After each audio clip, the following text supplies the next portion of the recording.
bagay. Lahat ng mga complicated na bagay ay malalagay din sa ayos. So balikan natin ang mga basics ng isang masayang pamilya.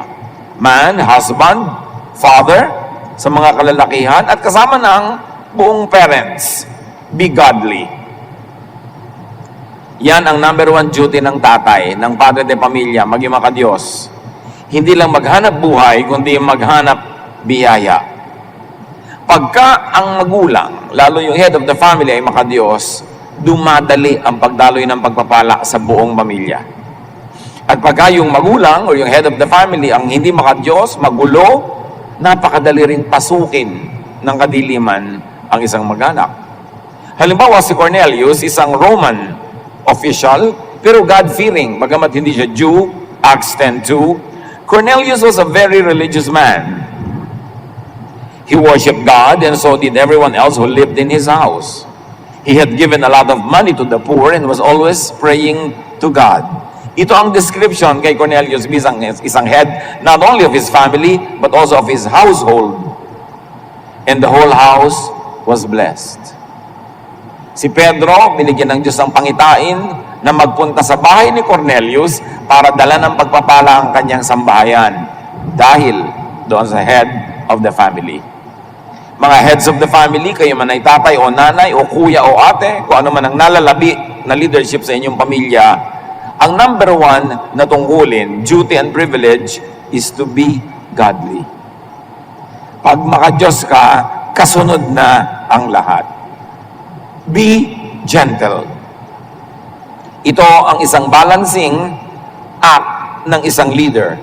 Dapat siya ay firm, dapat siya ay matibay, matapang, pero maamo, banayad sa lahat ng ibang bagay. Ephesians 6:4, parents, don't be hard on your children. Raise them properly. Teach them and instruct them about the Lord. So ang tatay, ang nanay, ang head of the family, sila dapat ang spiritual leader. At lalo kung nandun ang tatay at nanay pareho, yung tatay pa dapat ang spiritual leader. Hindi pang babae lang ang relihiyon. Hindi pang babae at pang bata ang Diyos. Dapat yung mga nangungunang kalalakihan sa pamilya, o kung babae ang nangunguna, saka wala ng kalalakihan nangunguna, unahin ang pagiging banaya ng ugali, mapagmahal. Kasi kung tayo ay mapagmahal sa ating mga anak, we produce happy children, and happy children make a happy home, and a happy home creates a happy adulthood for everybody. Marami mga pag-aaral sa psychology, psychiatry, and even sa sociology na nagpapatunay na pagka pangit, masaklap, masakit, mapait, malungkot ang pagkabata ng isang tao, madalas nakakaroon siya ng mga sakit na pangdamdamin na nagiging mahirap siyang makasundo, makasama pagtanda niya, o kaya nahihirapan siyang makipagkapwa-tao. Nahihirapan siyang magtiwala, nahihirapan siyang umibig, kasi pinalaki siya na salat sa pagmamahal. Ang laki ng pananagutan ng mga tatay at ng mga nanay sa social problems ng isang bansa. Kasi ang social problems are created by people. And usually people who create social problems are people who came from broken, sad, bitter homes. Kaya para gumawa ng isang matibay na republika, dapat ang bahay, ang tahanan, matibay, masaya. Kasi doon pinalalaki, hinuhubog ang utak ng bawat miyembro. Sa mga kababaihan naman, woman, wife, mother, at isama na rin natin ang mga father. A good father is also a good mother and partly a mother. Be efficient and fruitful. Dapat ang babae, mabunga, maraming trabaho, maabilidad, hindi lang pambahay.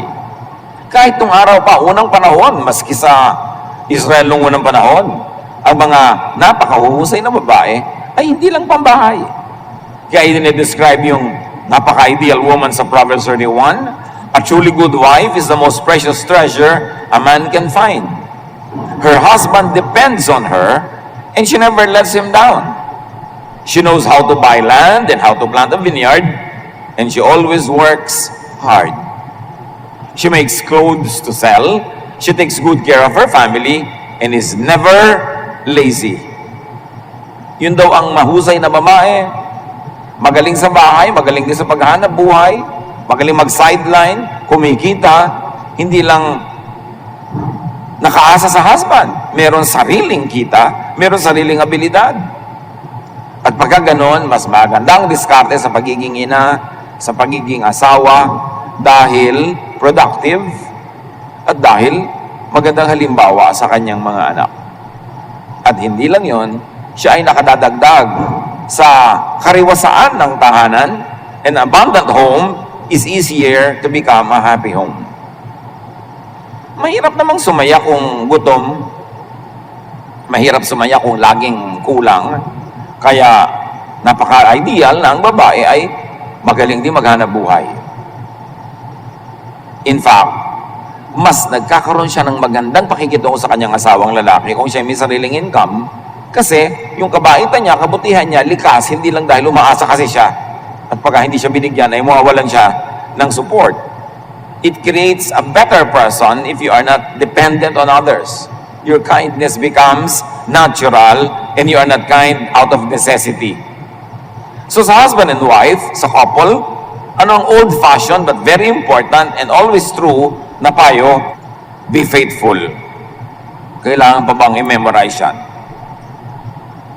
Couples should go back to old-fashioned faithfulness to each other. Sa dinami-rami na eksperimento ng lipunan, maski yung sex revolutions noong 50s and 60s, and hanggang sa 70s, at yung loose morals na umuuso sa napakaraming lipunan, hindi naman nag-produce yun ng happiness eh. Hindi naman sinabi ng mga tao na because I'm unfaithful to my husband or to my wife, because I'm an adulterer, because I am playing with everybody else, I became happier. Wala namang ganon. This unfaithfulness business to the couple, of the couple, is a failure. It's a grand social failure. Not to mention that it's a grand moral failure. Ang tunay na kasiyahan, katatagan, kasiyahan pa rin ng pamilya ay yung maging matapat ang mag-asawa sa isa't isa, no matter what. Siyempre, as is where is. Na yung napangasawa mo, yun na talaga ang dibdibin mong partner sa buhay. Tanggapin mo na ang lahat ng kulang, i-enjoyin mo ang lahat ng maganda at magagaling na bahagi nun, at tanggapin mo yung kulang. Kasi yung mga kulang sa asawa mo, pag hinanap mo sa iba, may makikita kang nasa iba yung kulang na yon. Pero yung makikita mong iba na yon, may ibang kulang na naman yon. At di ka titigil ang kakahanap, tulad ng woman at the well sa Samaria. Sabi ni Jesus, bring your husband here. Sabi niya, I have no husband. At sabi ni Jesus, tama ka. Because the man in your house right now is not your husband, and the 6 others who were before him were not your husband. So ang babae ito hindi tumigil ng kakahanap ng mapapartner sa buhay, hanggang tumanda na lang siguro siya, maghahanap siya kung hindi siya natagpuan ni Jesus at kung hindi siya nakinig kay Jesus. Yung mga experiment na yan, yung mga paghahanap ng mga iba, mga kulang din yan kahit sa ka mapunta. Kaya dapat sinupin, mahalin, patibayin ang inyong samahan ng mag-asawa. Exodus 20:14, be faithful in marriage. Kung may konti mang pleasure na napapalayong unfaithful, ang laki ng bayad. Ang laki ng social cost, moral cost, and even financial cost. Proverbs 5:18, mga lalaki ang pinapayuhan, pero siyempre, good for women din ang payo. Be happy with the wife you married when you were young. Sa ganun, maging masaya ka. Turuan mong sarili mong manatiling masaya at umimbento ka ng kasayahan kasama ang babaeng pinakasalan mo ng mga bata pa kayo. Hindi yun nung tumanda na siya, nagkakaroon ka na ng interes sa ibang bata. It never works. It never worked, it never will. Kaya yung institution of faithfulness to marriage is an institution because it has proven to be effective. Generally, universally, yun talaga ang effective approach. At mahalaga sa happy home, husband and wife especially, be peaceful, Be peaceable. Kailangan ang laging pinopromote peace. Dapat madali kang makasundo, madali kang makipagkasundo, madali kang makipagbabutihan sa iyong sariling asawa. Because a peaceful partnership means happy parenting and it leads to having a happy home. Mahirap sumaya ang bahay na nag-aaway ang tatay at nanay. Mas madaling pasayahin ang lahat kung gagawa sila ng paraan na magkasundo. Proverbs 15:17, a simple meal with love is better than a feast where there is hatred. Ang sinasabi lang sa atin, simplify to have more space for happiness. Kung magkakaroon ng kaligayahan, kapayapaan, katahimikan, contentment sa simpleng pamumuhay, tama na ang simple kesa maluho, magarbo, pero complicated. Kaya yung mga pamilya na binibless ng Panginoon na yumaman ng higit sa dati, o dating hindi nga mayaman, tapos yumaman, dapat huwag niyong payagan na ang inyong pag-asenso, pagyaman, pagkakaroon ng mas maraming pera o mga kabuhayan, ay maging hadlang para kayo maging masaya. Huwag payagan na kung nagkapera ka ngayon, ibinabahay mo na tuloy si Kulasisi. Mabuti pa wala ka nalang pera para wala kang pambahay sa kanya kaysa merong ganon. Yung nagkaroon ng pera yung mga anak, nagka-bisyo-bisyo, nagka-windang-windang ang buhay dahil yumabang. Dapat walang ganon. Pag pinagpapala ka ng Panginoon, binigyan ka ng mas marami ngayong pera kaysa dati, mas dapat kang matapat sa Panginoon at sa isa't isa. Hindi yung gagamitin mo yung blessing as a tool para ka maloko ng demonyo. Gagamitin mo yung tool na blessing para mapariwara, mapasama, para gumawa ng hindi tama. Mababawi ang ganong blessing. At kung hindi man yun mabawi, mawawalan niya ng visa. Hindi magiging blessing ang visa nun, magiging curse. Don't allow God's blessing to become curses in your life. What you do with the blessing will keep it as a blessing or will turn it into a curse. Proverbs 25:24, it is better to stay outside on the roof of your house than to live inside with a nagging wife or husband.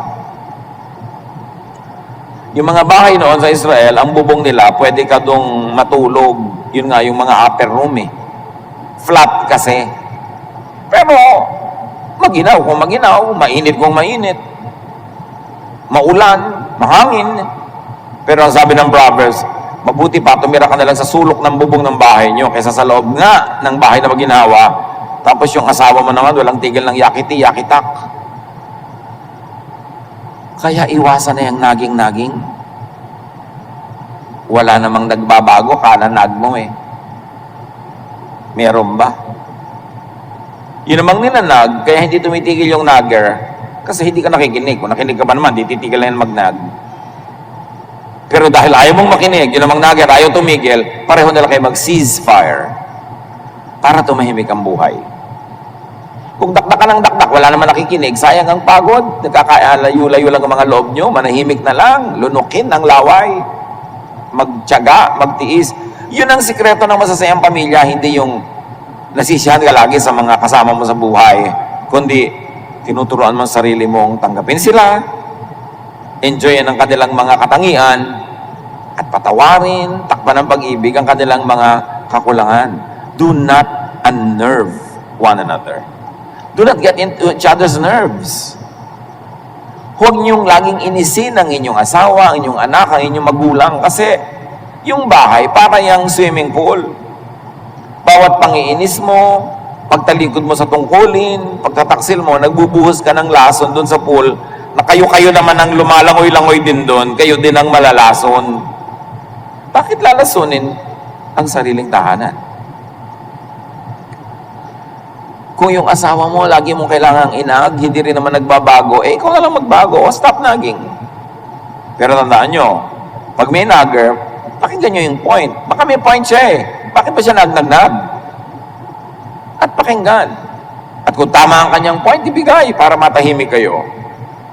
Pero dahil nga hindi naman lahat ng tao nagkakasundo kung ano ang tama, kung ano ang pinakamabuti, magpatawaran na lang, magpasensyahan at tigilin ang mga ugali at asal na nakakapagpagalit sa kapwa.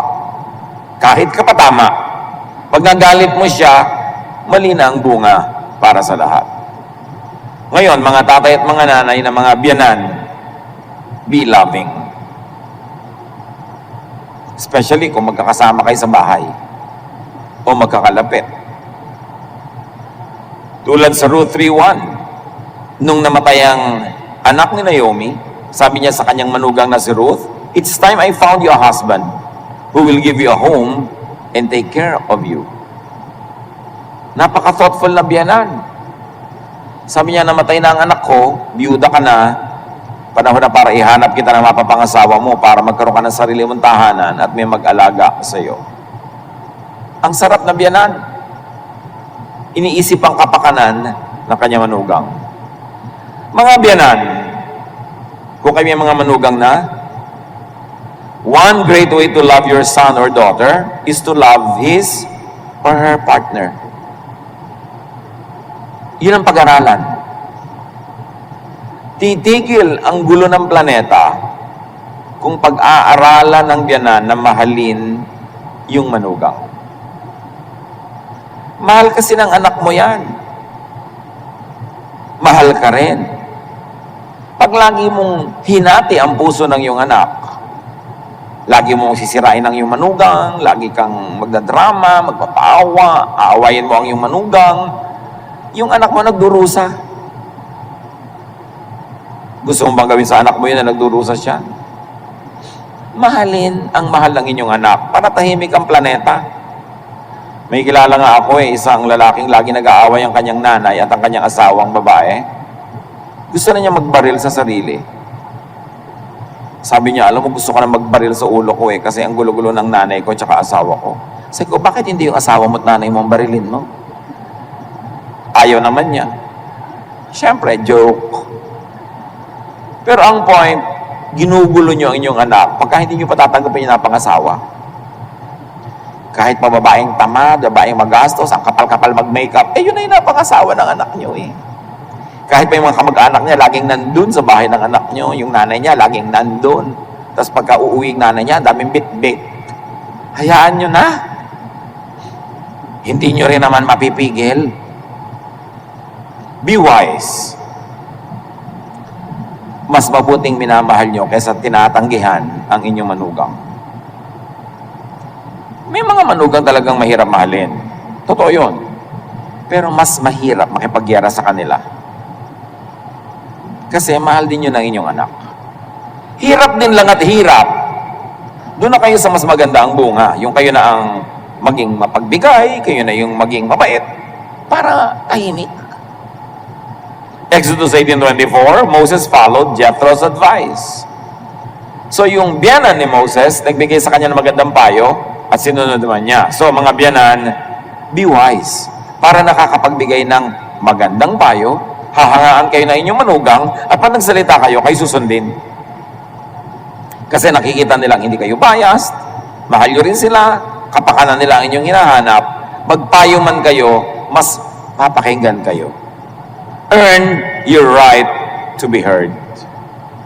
You don't get to be heard only because you are older or because you are the in-law, but because you have proven yourself to be wise. O mga anak namang lalaki at babae, sons and daughters, listen to your parents. Siguro less than 1 to 2% ng magulang ang magtuturo ng mali na alam nilang mali yun. Mali man ang maipayo ng magulang, baka nagkamali lang dahil tao lang, pero hindi sasadyaing ipahamak ang anak. So, general rule, makinig kayo sa inyong mga magulang. At kung sakali ang sinasabi ninyo ay talagang labag sa karunungan, katalinuhan, sa common sense, ipaliwanag nyo ang inyong pagtanggi sa isang galang na paraan. Pero, kung pipili lang kayo ng susundin, kalooban nyo o kalooban nila, lalo kayo mga menor de edad, makinig kayo sa magulang nyo. Kasi hindi kayo ipapahamak na magulang. Kabutihan nyo ang laging iisipin nila. Proverbs 6:20, obey the teaching of your parents. Akala nyo ba kung may internet, Como may mga school, mas marurunong ang mga kabataan kaysa matatanda. No. Those who are in the information age, in the information technology, are only better informed. It doesn't mean that they are wiser. It takes time to be wise. It takes living a life, a long life, to be wise. You could be better informed, but what you do with that information has no guarantee that it would be a wise interpretation of the information that you know. Hindi ko mas maraming facts sa alam ang bata, mas mahusay na ang kanyang utak. Kaya kailangan laging nagde-defer, nakikinig sa elders. Ephesians 6:1-2, children, you belong to the Lord, and you do the right thing when you obey your parents. The first commandment with the promise says, obey your father and your mother. Go back to that old-fashioned template na sumunod. Mga bata kasi akala nila, alam na nila. Lalo ang mga bata ngayon, mas maagang kumikita ng pera, mas maraming pera ang kabataan ngayon kaysa nung araw. And sometimes they interpret their financial independence as really independence from the spiritual guidance of their parents. Yun yung blessing na nagiging curse. Dapat kahit may kotse ka, kaya mong lumayas ng lumayas, umandar ng umandar, makikinig ka pa rin sa magulang mo, pagka pinipigil ka. Marami kang pera, pero pinipigil ka rin ng magulang mo sa ganung mga uri ng puntahan at gagastusin, makinig ka pa rin. Don't let that blessing, material blessing, the freedom the society gives you now, don't turn it into a curse. Listen to the wisdom of those who have lived a life longer than yours. And children, bring joy to your home. Not problems, not troubles. Ang iuuwi niyo sa bahay, kasiyahan. Magbabalita kayo sa magulang niyo yung maganda, yung masaya. At kung meron mang hindi maganda, hindi masaya, dahil lang beyond your control. Bawat isa may pananagutan na mag-ambag sa ikabubuti ng pamilya. Alam namang tatay mo lang yung nagpapabuti ng pamilya nyo, tapos lahat kayo, widawaldas nyo yung pamilya nyo. O nanay lang yung gumagawa ng mabuti, tapos yung tatay hindi, mga anak hindi. O anak lang ang gumagawa ng mabuti, yung mga magulang hindi.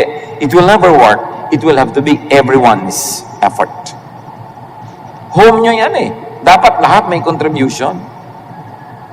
Proverbs 15:20, children with good sense make their parents happy, but foolish children are hateful to them.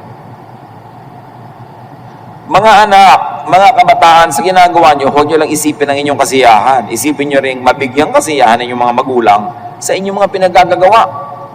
Pag ginagawa nyo maganda, mabuti, nag-e-enjoy kayo, mag-e-enjoy din ng mga magulang nyo. Kahit kayo yung primary beneficiary ng ginagawa ninyo. Basta't mabuti at tama, mag-e-enjoy din sila.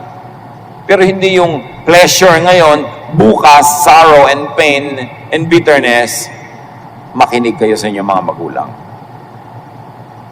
Mas maraming napapahamak sa hindi pakikinig sa magulang kesa sa pakikinig.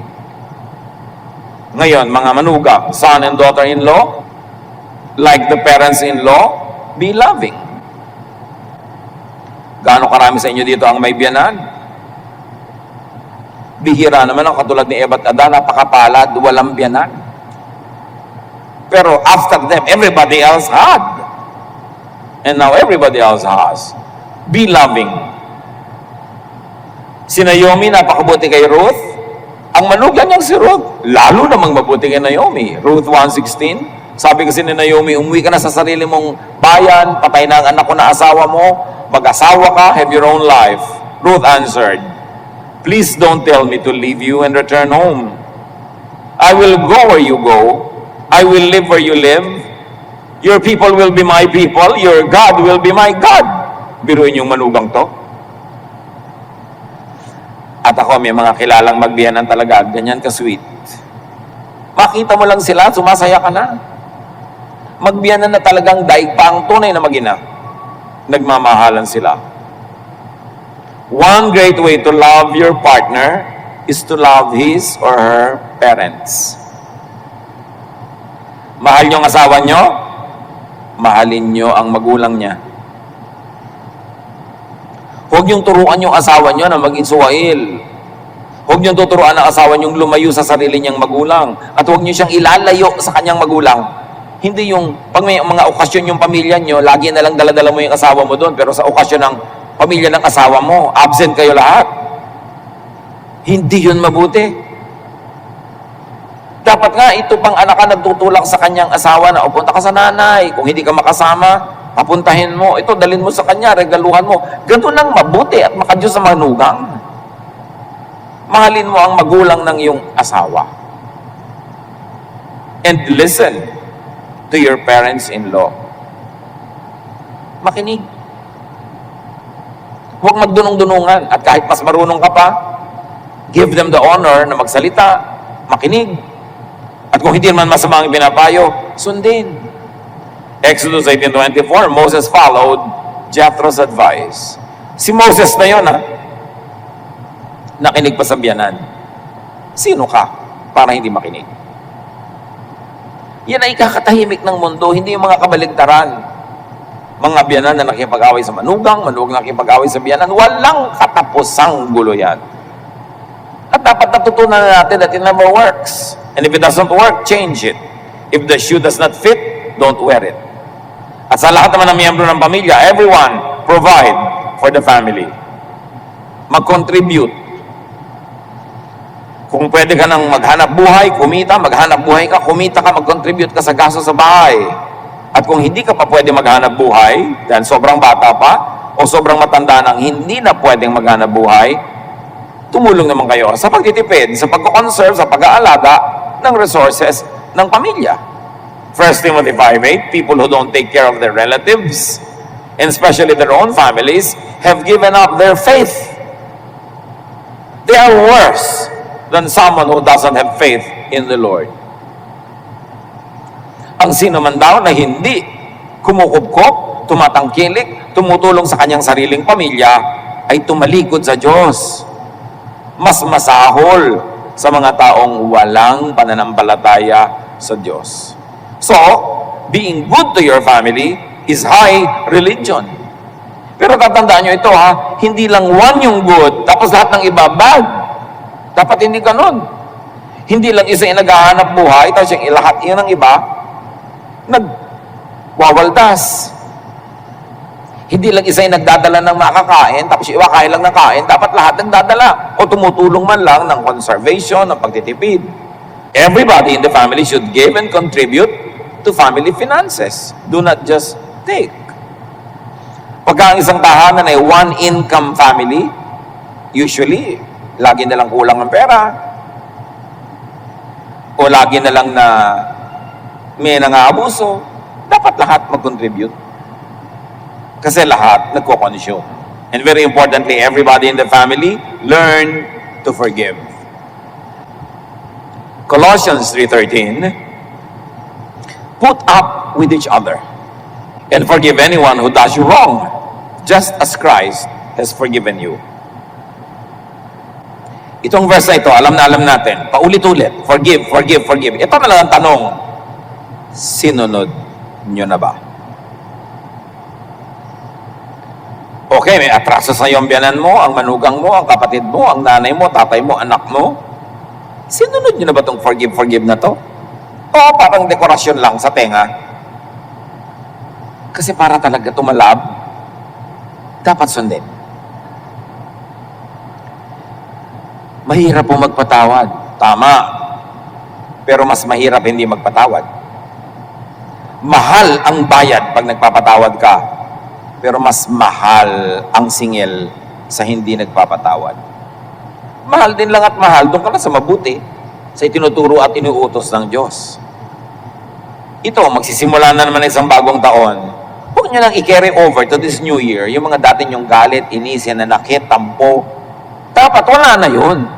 Kasi isang malaking kasinungalingan at kabalbalan na magsabi ng Happy New Year, tapos hindi ka nagpapatawad. How can you be happy na hindi ka nagpapatawad? How can you make other people happy na hindi ka nagpapatawad? And very importantly, how can you make God happy na hindi mo sinusunod ang kanyang utos? Marami, church ng church, amen ng amen, hallelujah ng hallelujah. Pero hindi nagpapatawad. don't expect to be happy.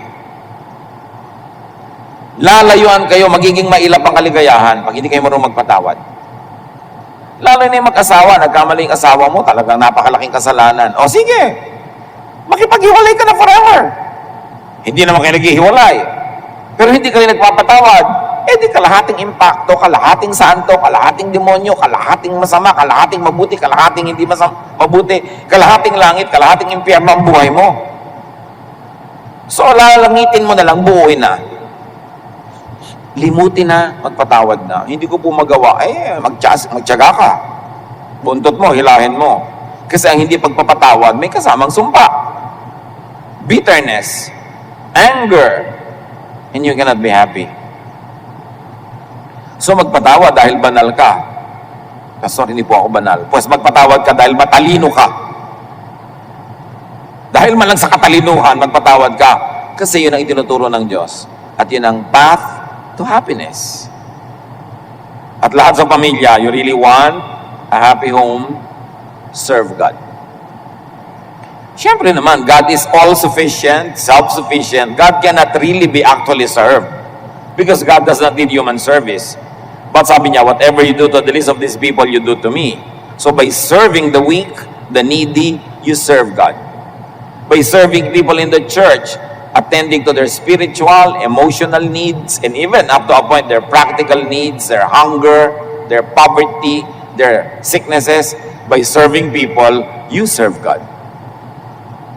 And happiness resides in serving. Yan ang isang sikreto na hindi nadidiscover ng iba na hindi naglilingkod.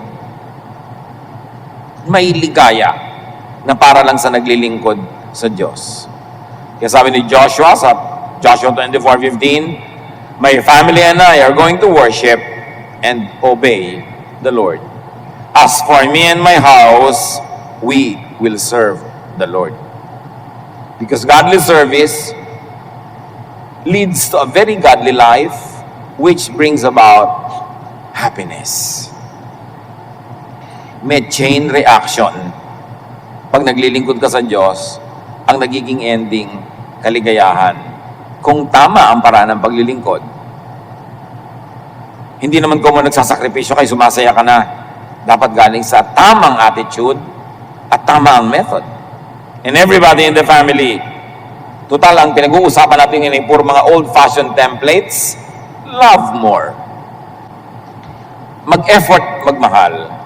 Sa una, effort yan, pero mamaya habit na. Likas na. 1 Corinthians 13:4-5. Love is kind and patient, never jealous, boastful, proud, or rude. Love isn't selfish or quick-tempered. It doesn't keep a record of wrongs that others do. Apply this in your family life.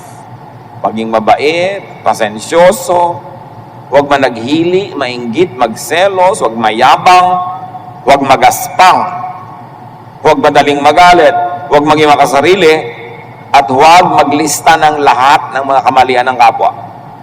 Limutin, ilista sa tubig ang mga pagkakamali ng family members. And very importantly, parents or elders in the family, train children in love.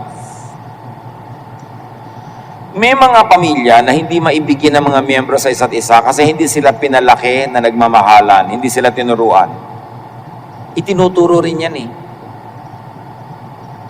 Merong mga magkakapatid, sobrang magmahalan. May lagnat lang o may bulutong lang yung kapatid eh. Nakaluksa na tong isang kapatid.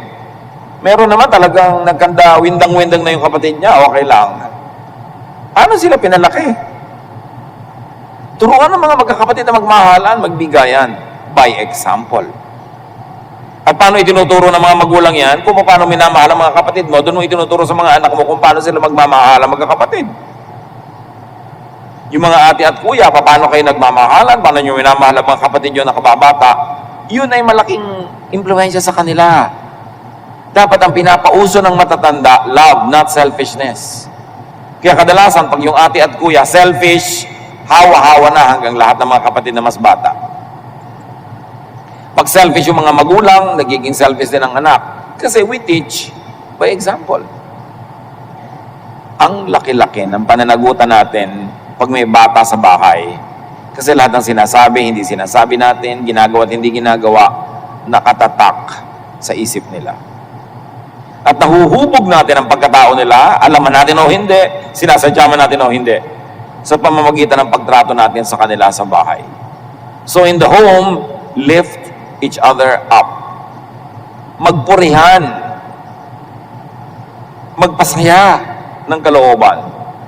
Proverbs 31, 28 to 29, yung daw babaeng uliran, her children praise her, and with great pride, her husband says, there are many good women, but you are the best. Pinupuri dapat ng asawang lalaki yung babae, pinupuri ng babae yung lalaki, pinupuri ng mga anak nila, pinupuri ng anak ng mga magulang. Eh maraming bahay, kabaligtaran. Pintasan ng pintasan, siraan ng siraan, nag-iinsultuhan, nang lalait ng isa't isa. Anong natatanim sa puso? Galit, inis, hindi pag-ibig. So magpurihan, imbes magsiraan. Siyempre yung puri naman na nakabase sa katotohanan, hindi naman yung guni-guni at pantasya. Na alam mo naman talagang hindi kagandahan ito. Isa sabi, ikaw ang pinakamaganda dito sa barangay natin. Yung dapat realistic. May mahahanap ka at mahahanap na laging mapupuri. Kailangan laging pinupuri. Bata, hindi lang pinupuri, dapat balance, ay tinutuwid din na mali. Pero pinupuri. Pag marunong kang pumuri, pag sinasabi mo na yung mga mali, hindi magagalit sa'yo. Kasi alam niya, hindi ka biased. Pinupuri mo ang dapat purihin, at tinutuwid mo ang dapat ituwid. So elders and seniors, be wise. Mga matatanda na, akala no iba, pag matanda na, wala na silang papel sa buhay. No. Ang laki na impluwensya nyo sa pamilya nyo kung sila'y mag-aaway o magkakasundo, kung tatahimik o hindi. Huwag tumanda lang, dapat may pagkatandaan. Mga matatanda sa pamilya, huwag kayong kakampi pag may nag-aaway-aaway. Dapat neutral kayo. Bakit? Para pag pumunta sa inyo tumingi ng payo, makikinig kasi alam nila, neutral kayo eh. Hindi yung lola ka, meron kang paboritong apo, kinakampihan mo kahit na anong gawin. Hindi yung may pamangkin ka, yun lang ang paborito mo, yung iba hindi. Proverbs 16:31, gray hair is a glorious crown worn by those who have lived right. Yan daw pumuputing buhok, o yung equivalent niyan, ay parang korona, maluwalhati na korona, na mga taong namuhay ng tama at tumanda ng may pinagkatandaan. Kaya may mga pamilyang hati-hati, kadalasan yung mga matatanda, may kinakampihan. Pag ikaw ang pinakamatanda, wala ka dapat kakampihan para ikaw ang Supreme Court. Lahat ng mga sumbong, pag dinala sa'yo, nagbigay ka ng payo, makikinig sila. Pag sinabi mo, o ikaw, ibigay mo na sa kapatid mo yung piano, o ikaw, huwag mo nang agawin yung kaprasong bukid. Pag nakinig sa'yo, nakahil, alam nila, wala kang kinakampihan. Pag yung pinakamatanda sa pamilya ay hindi pinapakinggan dahil kakampi niya yung group 1, pero yung group 2 galit din sa kanya, nawalan ka na ngayon ng karapatan maging matanda ng pamilya. Dapat ikaw yung pinakamataas na hukuman na pag ikaw nagbigay ng pasya, makikinig ang lahat dahil alam nila kang iniisip mo lang ay para sa kabutihan ng lahat. So ulitin ko yan mga matatanda kasi maraming matanda mahilig dito. Huwag kayong kakampi-kampi. Dapat neutral. Kahit sa loob ng puso nyo may kinakampihan kayo. Pag ipinakita nyo yon, mawawala na kayo ng kapangyarihan na maging hukom pag kami nagsasabi sa inyo mga members ng family. Because you will no longer be credible. Kailangan sikilin yung damdamin na may pinapaboran. Maging neutral para may saysay ang inyong old age at may makinig pag nagsasalita kayo. Hindi kayo sinusuway kasi alam nilang kabutihan ng lahat ang mahalaga sa inyo. Mga matatanda, unite, do not divide the family. Sad to say, may mga magulang, sila pa yung dahilan kaya yung mga anak at manugang nila nag-iwalay. Imbes, pauwiin yung anak na nagtatampo doon sa asawa, dito ka na lang, huwag ka na bumalik sa kanila. Dapat anak, may asawa ka na, bumalik ka dun. Itama mo ang mga mali mo at yung mga mali ng asawa mo, dalhin mo siya dito, kakausapin ko siya. Makikinig ang manugang sa inyo pag alam nilang hindi kayo kamping-kampi sa anak nyo. Kundi ang kinakampihan nyo, yung totoo, yung makatwiran, yung maganda. Huwag lang yung konsintihin ng anak. Dapat kita din ng manugang nyo na kinakampihan nyo rin siya pag siya ang tama. Para hindi kayo mawala ng persuasive power. Hindi kayo mawala ng saysay. Dahil pag bumuhangin yung bibig, kayo ipapakinggan. Huwag hatiin ang pamilya. Kung kayo may mga anak, magpapamana kayo, be fair. Huwag lang yung paborito nyo ang maraming-marami kasi anak nyo lahat yan. Pagka ang matanda kasi ang may paborito, nagkakanda, windang-windang ang buong mag-anak. Dapat neutral. Dispense wise and godly counsel when asked and when needed. Hindi ko mamatanda, bigay kayo ng payo, hindi naman kayo tinatanong. Dapat antayin nyo rin hanggang kayo ng payo. Earn your right to be heard. So, ito ang isang pinakamalaking tukso sa matanda na bigyan ng hatol ang lahat ng kaso. Dapat hayaan nyo rin yung mga bata mag-isip kung ano gusto nilang gawin sa buhay nila. Iba na ang panahon, may mga iba ng method, ibang pamamaraan, ibang mga pagpapahalaga. Hindi natin kailangang isiksik ngayon kung ano ang pamamaraan natin nung unang panahon. Pero kung tayo ay nakikita nila niya neutral, matalino, tatanungin at tatanungin nila tayo. So mas mainam, antayin natin tayo'y tanungin kesa kada liko ng mukha natin, lahat ng titingnan natin tayo'y nakikialam, nangihimasok, nagpapayo. Makakainisan tayo nun. So pati mga matatanda, dapat ding lumagay sa lugar na inaantay nyo matanong kayo. Hindi kayo laging nagdidikta sa mga tao kung anong gagawin. Kasi yung panahon ninyo ay noon yun. Live in the present.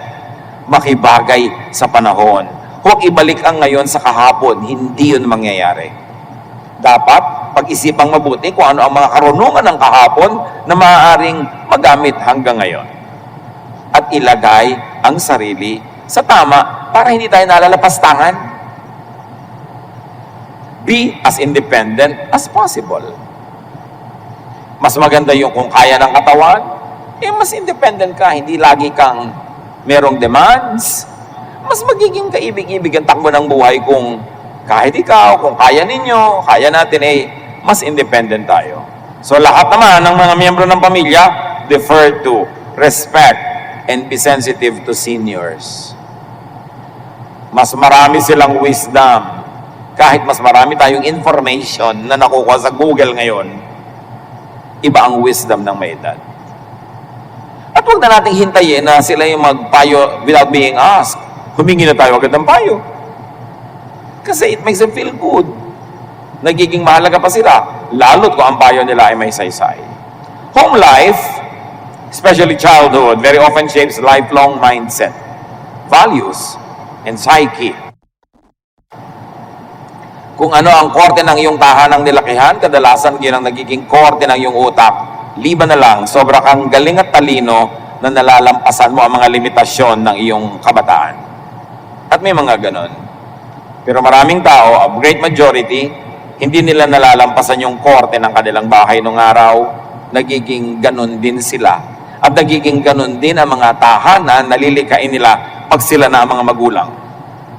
Whatever you were not happy with when you were a child, at may sense naman na hindi naman talaga nakakatuwa yun, huwag nyo nang ulitin sa mga bagong tahanan na kayo na ngayon ang namumuno. Kung ano man naging kapintasan ng ating mga lola at lolo, mga magulang, huwag na natin maging kapintasan kung tayo na ang magulang. Matuto tayo sa mga leksyon ng nakaraan para lalo mapabuti ang bawat isa. Make your home as happy as possible, especially for children and for seniors. Dapat ang tahanan very child-friendly and senior-friendly. Bakit? Children and seniors are usually bound to the house. Sila ang laging nasa bahay at sila ang walang laya at walang kakayahan na laging umalis ng bahay. Yung mga middle-aged, yung mga young adults, umaalis yan, gumagawa ng sarili nilang buhay pag wala sa bahay, may sariling fun and happiness, pero yung bata at matanda lagi nasa bahay. So dapat child-friendly at senior-friendly ang bahay. kung may matanda na nakatira sa inyong bahay, igawa nyo na siya ng kwarto sa baba. Huwag nyo nang pagapangin sa hagdan araw-gabi. At yan ang lagi ko ipinapayo sa nagpapagawa ng bahay. Uy, ang ganda ng plano, ang ganda ng bahay. Wala kayong kwarto sa baba. Tatanda kayo. Liban na lang, meron kayong elevator na 1.2 to 1.4 million. Pag nagpagawa kayo ngayon na 3 ang sakay, isang tao, isang pasyente, isang wheelchair. Liban na lang meron kayong ganon, mag-provide kayo sa baba ng kahit malaking living room na pwedeng maging kwarto ng matanda. I-design ninyo yung mga bahay na friendly sa matatanda. Gusto nyong alagaan ng nanay nyo, lola nyo sa inyong bahay, gumawa kayo ng maliit na silid, kahit maliit, doon sa baba. Importante, nakakalimutan lagi ang hagdan. And having and giving a home happy is everyone's project. It's everyone's responsibility. If a family member is irresponsible, another member has to stand in the gap. Bawat isang irresponsibleng miyembro ng pamilya, another responsible member has to take his or her place. Nadodoble ang trabaho ng isang responsable pag kailangan niyang pagtakpan ng isang irresponsable. So take your correct place and make your home a magnet for blessings. Matthew 10:13, sabi ni Jesus, if the home is deserving, let your blessing remain with them. But if the home isn't deserving, take back your blessing of peace. Nakita nyo, si Jesus mismo nagsasabi, pagkarapat-dapat ang isang tahanan, panatilihin nyo ang inyong pagpapala. Pero kung hindi, bawiin